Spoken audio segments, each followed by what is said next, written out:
जननीं शारदां देवीं रामकृष्णं जगद्गुरुं पादपद्मे तयो श्रित्वा प्रणमामि मुहुर्मुहुः प्रणमामि मुहुर्मुहुः प्रणमामि मुहुर्मुहुः।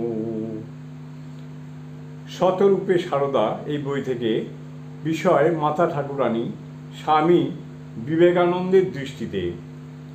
পরবর্তী অংশ। আরও একটি ঘটনার বিবরণ এই প্রসঙ্গে দেওয়া যেতে পারে। 1889 সালের ফেব্রুয়ারি মাস, শ্রীসীমা, লক্ষ্মী দিদি, স্বামী যোগানন্দ, স্বামী শারদানন্দ, স্বামী অদ্ভুতানন্দ, স্বামী অভেদানন্দ, মাস্টারমশাই শ্রীম প্রভৃতির সঙ্গে আটপুরে এসেছেন স্বামী প্রেমানন্দের পূর্বাশ্রমের বাড়িতে। স্বামীজি সেখানেই ছিলেন। সীমাকে দেখেই স্বামীজি ঠিক যেন একটি শিশুতে রূপান্তরিত হইতে গেলেন।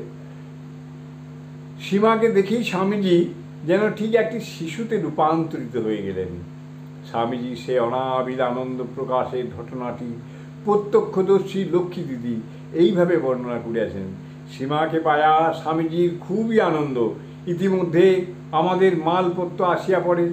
তন্মধ্যে সকলের বিছানার মোড়টি বেশ একটু বড় ছিল।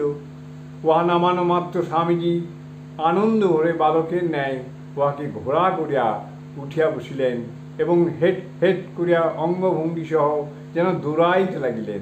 সীমাও ছেলের আনন্দ দেখিয়া হাসিতেছেন এবং আনন্দ করিতেছেন। জয় মা, জয় মা।